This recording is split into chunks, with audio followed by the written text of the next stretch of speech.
kulanti wacan wanaagsan daawadayaal halkani waa Somali State Media Network.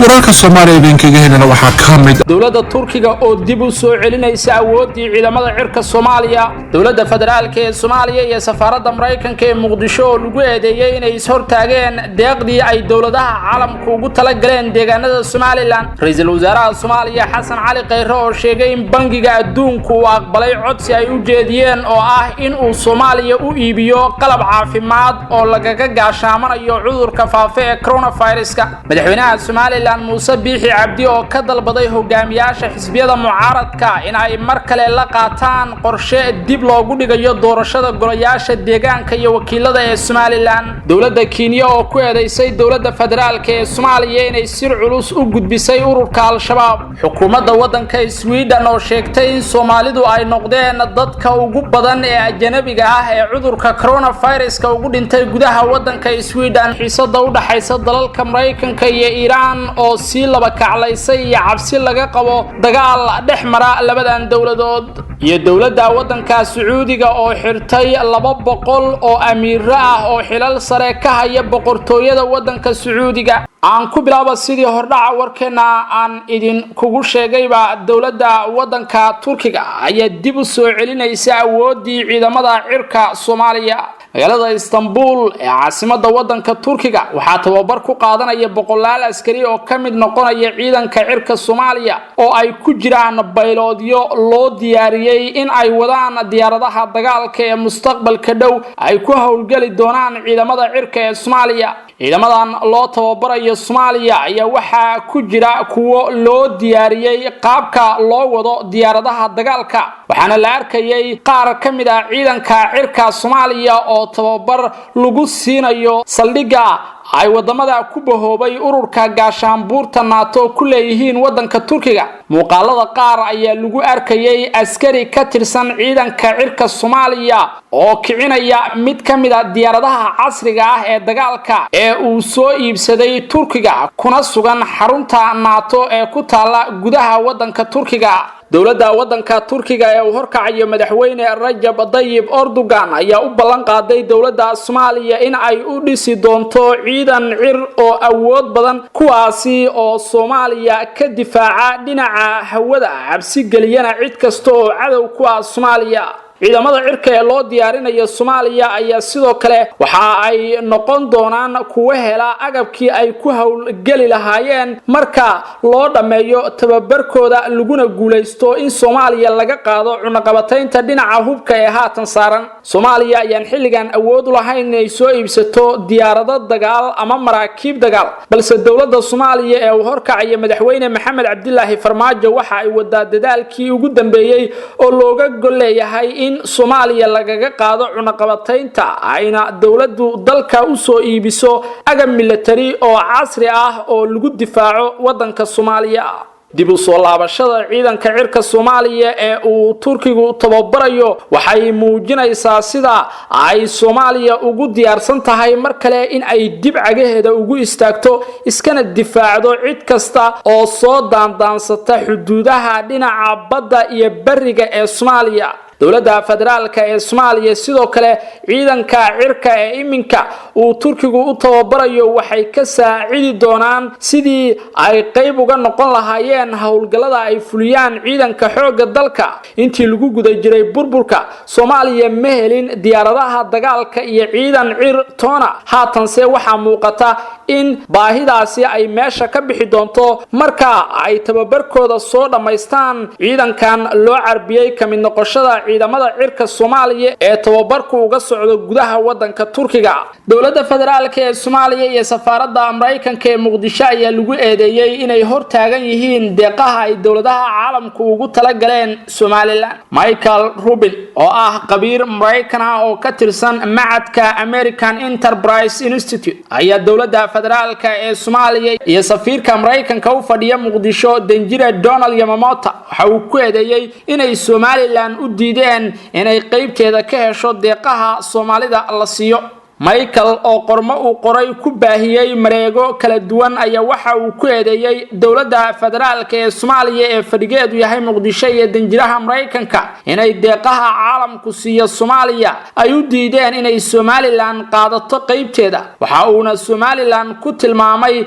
dal ka madax bannaan Soomaaliya oo dimuqraadiyadi ay ka jirto tan iyo sanadkii 1991 sida uu isagu hadalka u dhigay waxa kale oo uu warbixinta uu ku daabacay warbaahinta Mareykanka uu kaga hadlay sida dawladda Somaliland iyo dawladda Taiwan oo ah laba dal oo aan la aqoonsan ay ula tacaaleen xanuunka COVID-19 wuxuu sheegay Michael in Donald Yamamoto safiirka Mareykanka u fadhiya Soomaaliya uu kaalmooyinkii iyo deeqihii oo dhan uu dawladda federaalka ee Soomaaliya farta ka saaray taasi oo uu uga gol leeyahay in uu ku qabsado deegaano badan hase ahaatee wuxuu qabiirku arrinkaasi ku sifeeyay mid gabi ahaanba qaldan Michael ayaa waxa uu tilmaamay in Soomaaliya 16 sanadood ee u dambeeyay ay kaalinta koowaad kaga jirtay dalalka dhinaca musuqmaasuqa ku horeeya taasina ay nusqaan ku tahay in la siiyo kaalmo xad dhaafa waxa kale oo uu intaasi ku daray in markii Soomaaliya laga helay coronavirus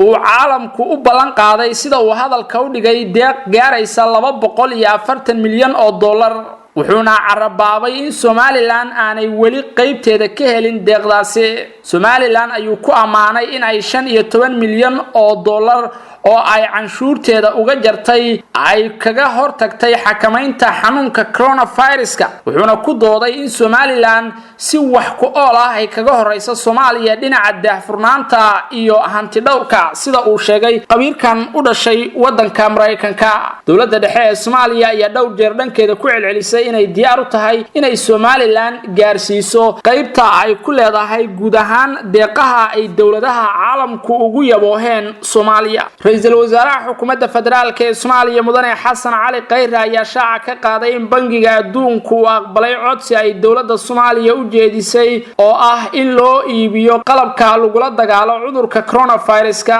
bangiga adduunka ayaa dawladda Soomaaliya u ogolaaday inuu u soo iibiyo qalab caafimaad oo aad loogu baahan yahay xilligan si loola dagaalo cudurka coronavirus-ka ra'iisul wasaaraha ayaa sidoo kale sheegay in dawladdu ay ka codsatay deeq bixiyaasha in caawimaadaha ay bixin jireen loo wareejiyo dhinaca caafimaadka iyo taakulaynta danyarta uu cudurkan saameeyay nolol maalmeedkooda wuxuu sidoo kale sheegay in ay weydiisteen dawladaha Yurub iyo dawladda Mareykanka sidii bangiyada iyo xawaaladaha Soomaaliyeed shaqadooda loogu fududeyn lahaa ra'iisul wasaaraha Soomaaliya ayaa cadeeyay in la kordhiyay xarumaha lagu daweeyo dadka uu soo rito cudurka COVID-19 lana badin doono baaritaanka si qof waliba uu u helo fursad uu isaga baari karo xanuunkan dawladda Soomaaliya ayuu sheegay inay ku hawlan tahay dadaal aan kala go' lahayn oo loogu jiro in dalka laga samata bixiyo xaaladda halista ah ee ka dhalan karta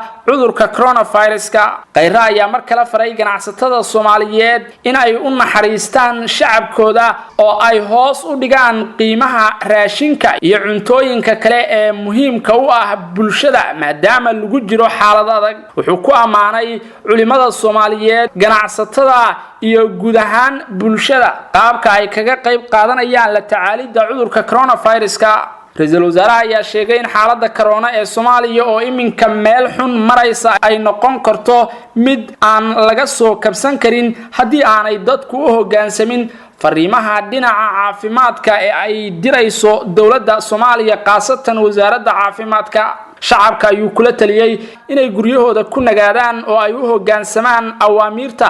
ay dawladdu soo jeedisay wuxuu sidoo kale sheegay in xukuumadda ganacsatada dhaqaatiirta bulshada rayidka iyo culimadu ay wadaan dadaal xoogan oo loogu gurmanayo dadka Soomaaliyeed ee caawinta u baahan ganacsatada Soomaaliyeed iyo wasaaradda maaliyadda ayuu sheegay inay isla garteen in la yareeyo saameynta dhaqaale ee ka dhalatay cudurka COVID-19 lana dhimo canshuurta raashinka daruuriga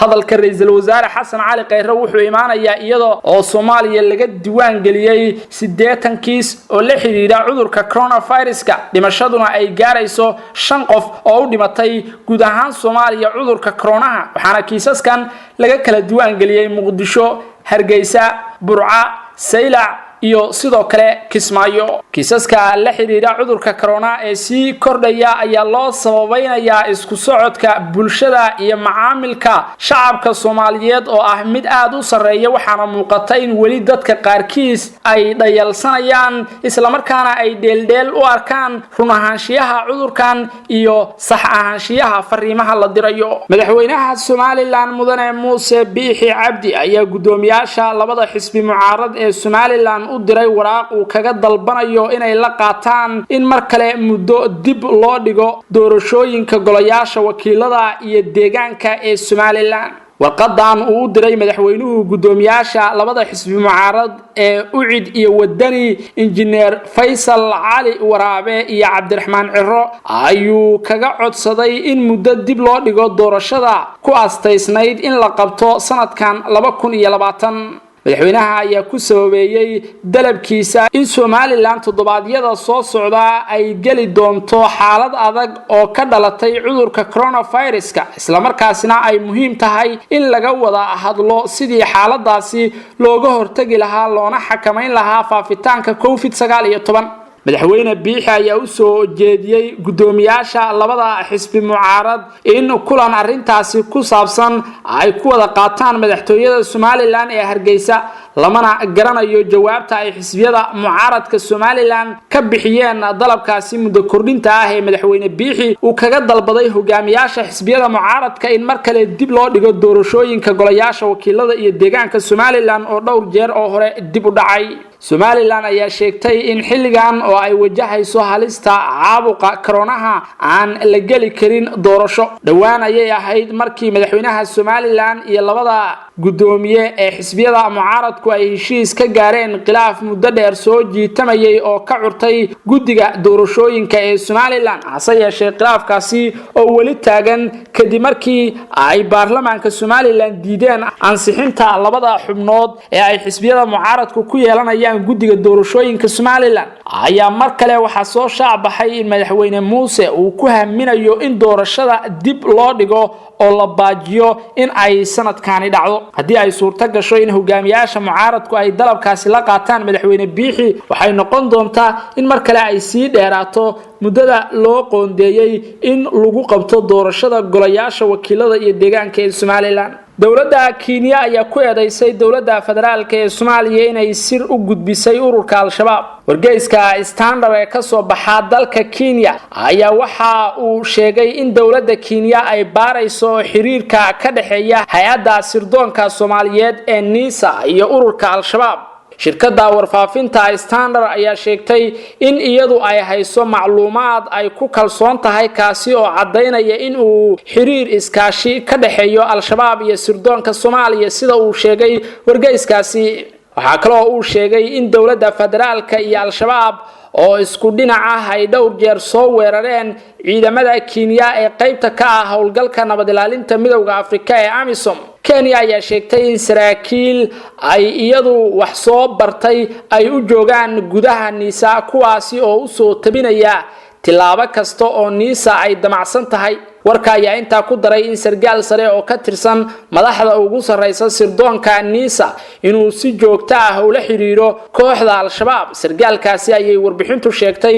in uu kaalmo dhaqaale hub iyo saanad ciidan uu u gudbiyo kooxda mitidiinta ah ee Al-Shabaab waxa kale oo uu sargaalkaasi NISA ku jira u bixiya sida warbixinta wargeyska lagu sheegay xogta dhaqdhaqaaqyada ciidamada AMISOM ciidanka Kenya ayaa ku hanjabay in ay ka warqabaan howlaha uu wado sargaalkaasi ka tirsan sirdoonka Soomaaliya ee NISA waxaana dawladda Kenya ay wacad ku martay inay qaadi doonto tallaabooyin ay ku baarayso isla markaasina ay ku soo bandhigayso waxyaabaha sargaalkani NISA ka tirsan uu sameeyo waxa kale oo warbixinta wargeyska lagu sheegay in saraakiisha muqaabaraadka Soomaaliya ay kula heshiiyeen Al-Shabaab inay qarxiyaan ciidamada Kenya talaabadaasi oo wargeysku ku tilmaamay mid halisa dawladda Kenya ayaa sheegtay in kaalmada maaliyadeed ee ugu dambeysay ee Al-Shabaab la siiyay ay ka koobnayd jeeg lacageed oo dhan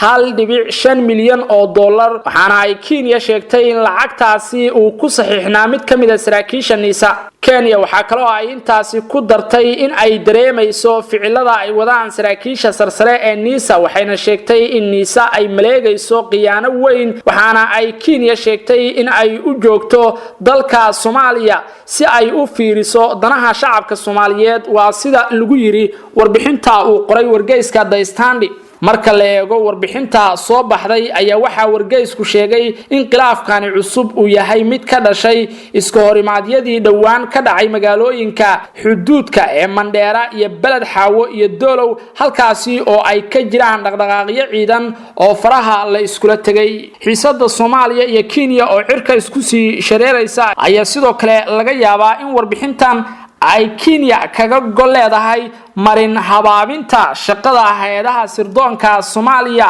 iyo dacaayadaha joogtada ah ee warbaahinta ka hawlgasha gudaha wadanka Kenya ay ka faafiyaan Soomaaliya oo ay kala dhaxayso xiisad dhinaca xuduudka badda ku saabsan hay'adda sirdoonka Soomaaliya ayaan wali ka hadlin warkan ay qortay warbaahinta Kenya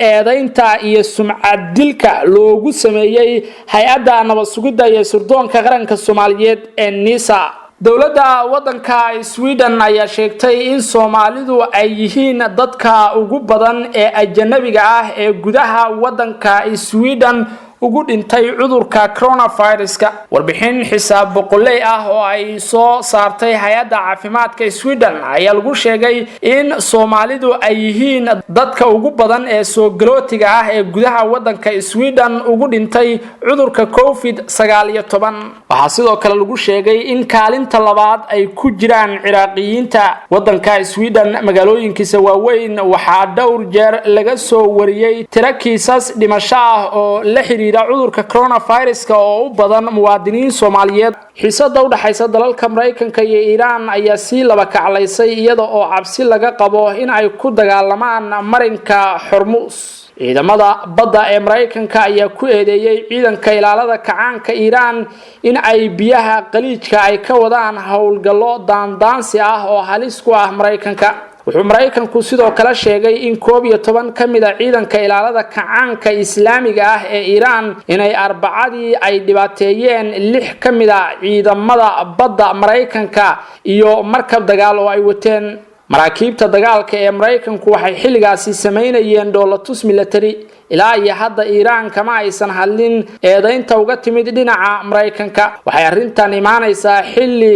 rag hubaysan oo la rumaysan yahay inay ka tirsan yihiin ciidamada ilaalada kacaanka Iran ay qabteen markab sitay calanka Hong Kong kaasi oo marayay xeebaha Oman waxaana lagu qasbay in uu u jahaysto dhinaca biyaha Iran ka hor inta aysan sii dayn dawladaha Iran iyo Mareykanka waxa u dhaxaysa xiisad ka dhalatay dilkii loo geystay taliyihii ugu sareeyay ciidanka Iran oo uu dilay Mareykanku labada dal ayaa iminka isku haysta arrimo la xiriira bariga dhexe iyo saameynta uu Mareykanku ku leeyahay dawladda Sacuudiga ayaa sheegtay inay xirtay 200 oo amiiro ah oo xilal sarsare ka haya boqortooyada wadanka Sacuudiga sida ay sheegtay dawladda Sacuudiga amiiradan oo aanan magacyadooda la shaacin waxa ay ka cabanayaan laba arrimood waxa aynu ku faraxsanahay in iyagu ay iska bixiyaan qarashaadka ay ku isticmaalaan biyaha iyo korontada taasi oo qayb ka ah barnaamijka